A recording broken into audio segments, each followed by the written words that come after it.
В Москве, в самом ее центре, у стены старинного Кремля, стоит мавзолей Владимира Ильича Ленина. Место это бесконечно дорого советским людям. Сюда, на Красную площадь, приходят тысячи людей со всех концов земли, чтобы отдать дань уважения человеку, посвятившему свою жизнь защите обездоленных и угнетенных.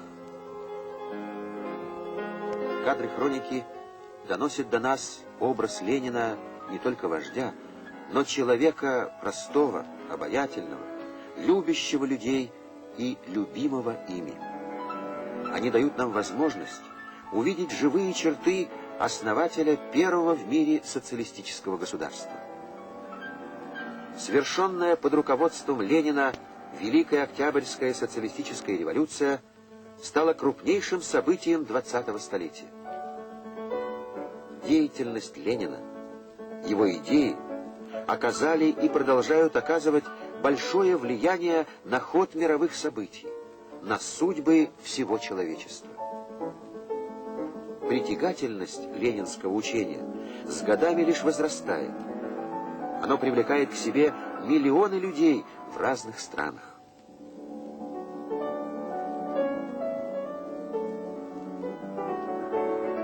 Его многочисленные труды переведены на многие языки народов мира и издаются небывало большими тиражами. По данным Организации Объединенных Наций, Ленин, философ и мыслитель, сегодня самый читаемый автор в мире.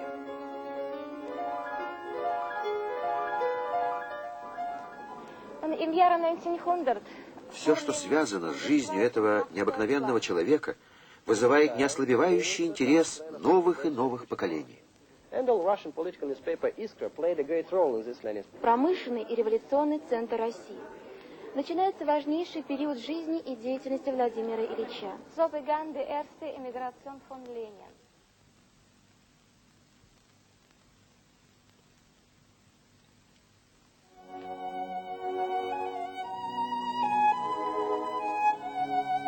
Владимир Ильич Ленин родился на берегу великой русской реки Волги весной 22 апреля 1870 года в старинном городе Симбирске. Теперь это город Ульяновск. Ульянов — это фамилия Владимира Ильича, а Ленин — его партийный псевдоним.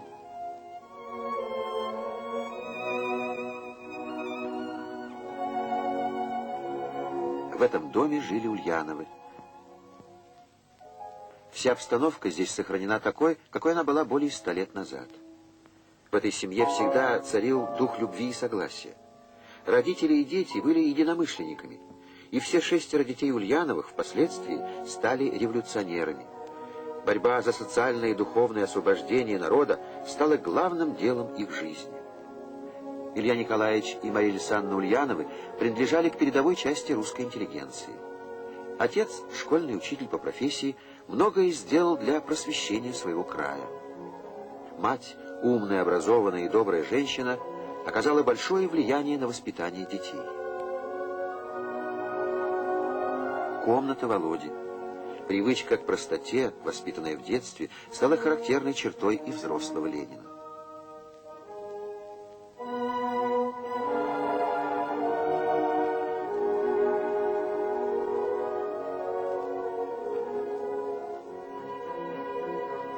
Володя Ульянов с золотой медалью заканчивает гимназию.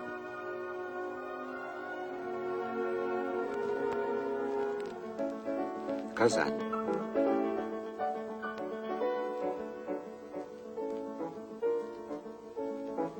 Здесь когда-то учился его отец. В 1887 году поступает в Казанский университет и Володя. Это один из старейших университетов в стране. Он славился своими демократическими традициями и высоким уровнем преподавания. Здесь работали всемирно известные ученые. Володя учится на юридическом факультете. Теперь такое время, говорил он, нужно изучать науки права и политическую экономию. За участие в сходке студентов, протестующих против установленного полицейского режима в университете, Владимира Ульянова арестовывают.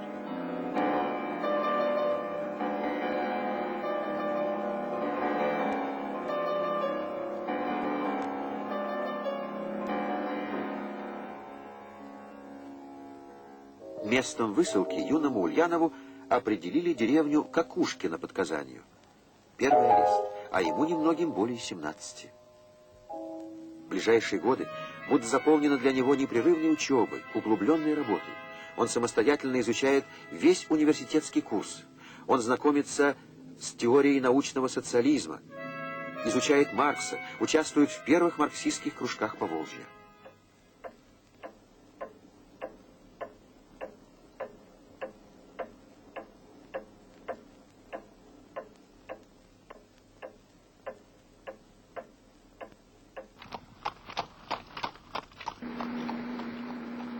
1893 год. Петербург. Ленин приезжает сюда уже зрелым марксистом, готовым к революционной борьбе. Столица царской России словно зеркало отражала жизнь страны. Безмерная роскошь знати с одной стороны, бесправие и угнетение трудящихся с другой. Ленин сразу же включается в деятельность рабочих кружков. Его энергия, знания, талант организатора делают его вскоре признанным лидером петербургских марксистов-революционеров. В одном из таких кружков он знакомится с Надеждой Крупской, будущей женой, верным другом и соратником. В декабре 1895 года Ленина и многих его товарищей арестовывают. 14 долгих месяцев провел он в одиночной камере. Овладев тайнописью, он пишет статьи и листовки, создает проект программы будущей социалистической рабочей партии.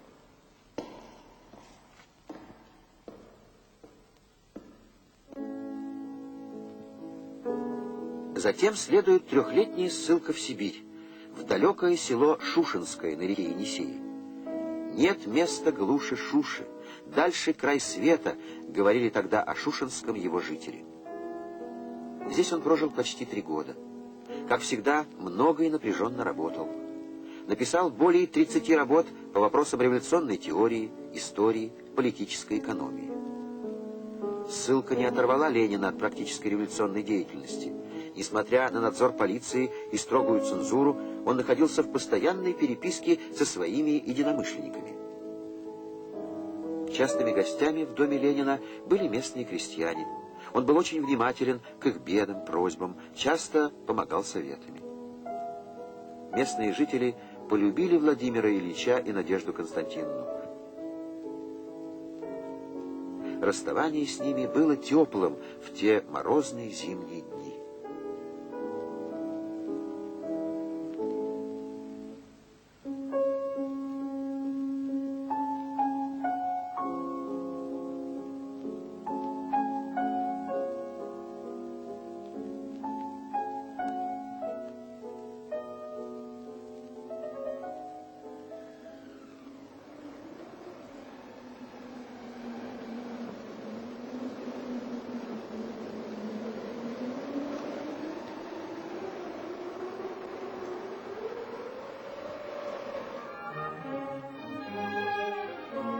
В январе 1900 года кончилась ленинская ссылка. Но царское правительство запретило ему жить в столице и в больших университетских городах. Ленин вынужден выехать за границу. Долгих 17 лет проведет он в эмиграции, лишь изредка приезжая в Россию. Все эти годы он продолжает руководить революционным движением в России, создает боевую революционную партию. Здесь же Ленин основал первую революционную газету «Искра». Она стала центром притяжения революционных сил. Владея многими иностранными языками, он пользовался собраниями 50 библиотек мира. Он пишет научные труды по философии, научному коммунизму.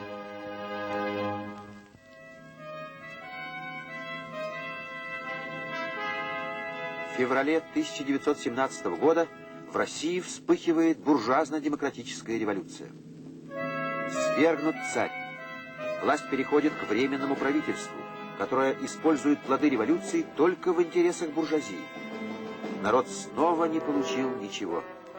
Надо было бороться за окончательную победу.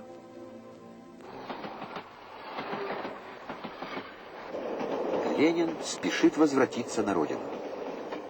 В апреле он уже в России. Рабочие Петрограда восторженно встречают своего вождя. Но вскоре под чужим именем, он снова вынужден скрываться.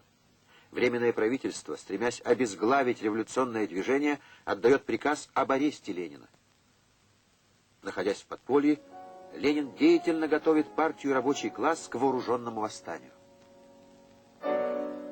Сегодня ночью арестовать правительство.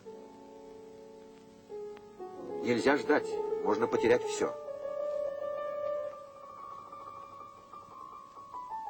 Промедление выступления смерти подобно.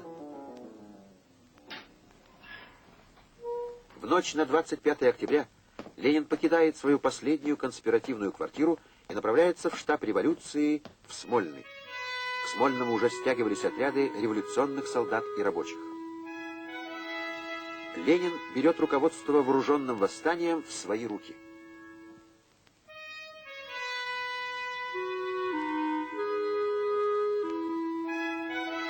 Он обращается с воззванием к гражданам России.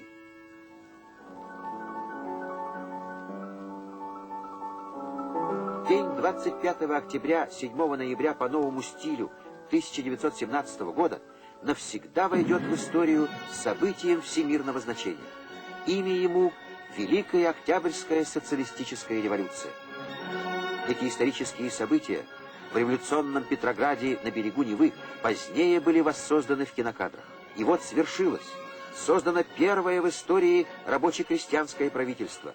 Во главе его Ульянов Ленин. Декрет о мире и декрет о земле — первые законы страны Советов. Советская власть отдала навечно и без всякого выкупа землю крестьянам.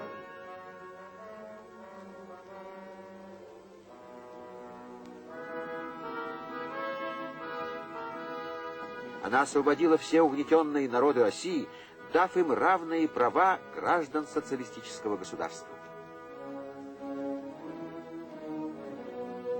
Отныне все мысли Ленина и его соратников о строительстве нового общества.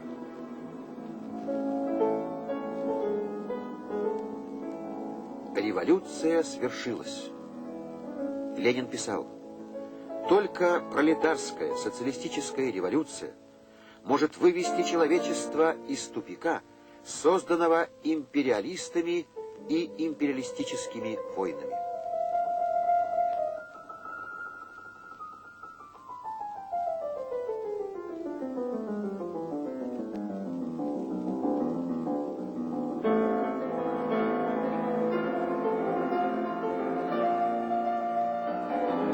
Но не скоро еще пришел к новой жизни народ, сбросивший власть помещиков и капиталистов.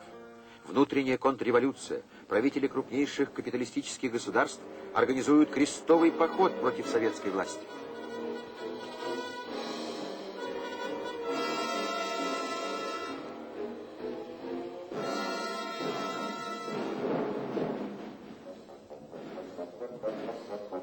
Сжималось кольцо интервенции вокруг революционной России. Ленин вынужден звать народ к защите социалистического отечества. Вы слышите живой голос вождя. Товарищи красноармейцы, капиталисты Англии, Америки, Франции ведут войну против России. Они помогают деньгами и военными припасами русским помещикам, которые ведут против советской власти войска из Сибири, Дона, Северного Кавказа, желая восстановить власть царя, власть помещиков, власть капиталистов. Нет, этому не бывать. Красная армия непобедима, ибо она объединила миллионы трудовых крестьян с рабочими, которые научились теперь бороться, научились товарищеской дисциплине, не падают духом, закаляются после небольших поражений, смелее и смелее идут на врага, тается близко полное его поражение. Всякая революция лишь тогда чего-нибудь стоит, если она умеет защищаться, говорил Ленин. И Красная армия защитила завоевание октября. Дорогой ценой досталась эта победа. Страна лежала в руинах. Всюду разруха и голод. Люди испытывали небывалые лишения. Ленинская партия прилагала невероятные усилия, чтобы вытащить страну из отсталости и нищеты. Именно в эти годы начал осуществляться ленинский план электрификации страны. Одной из первых была построена Каширская электростанция под Москвой. Это первенец в создании экономического фундамента в грандиозном плане восстановления и преобразования народного хозяйства. На торжественном открытии электростанции Ленин не присутствовал. Он был болен.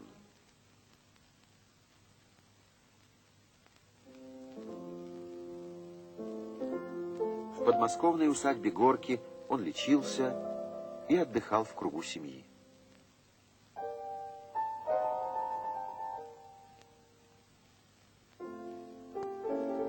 Однако и тут, вопреки запретам врачей, он продолжал напряженно работать. В это время были продиктованы им последние статьи и письма. 21 января 1924 года сердце Ленина перестало биться.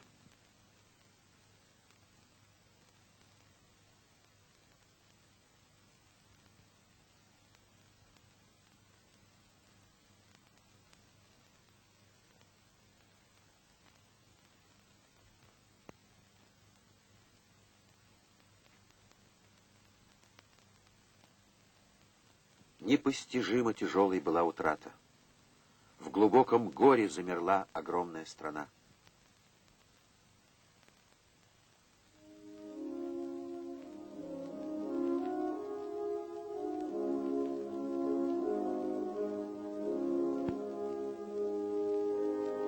Не иссякает людской поток к Ленинскому мавзолею.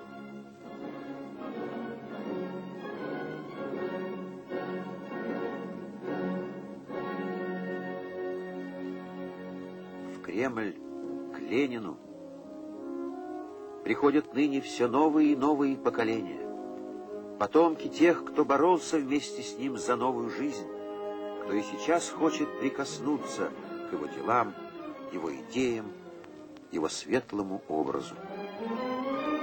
Еще на заре советского государства приезжали к Ленину в Москву последователи его учения со всех концов земли. Правдивое ленинское слово вселяло надежду, уверенность, звало к действию. Она всегда будет нужна людям, бессмертная ленинская правда.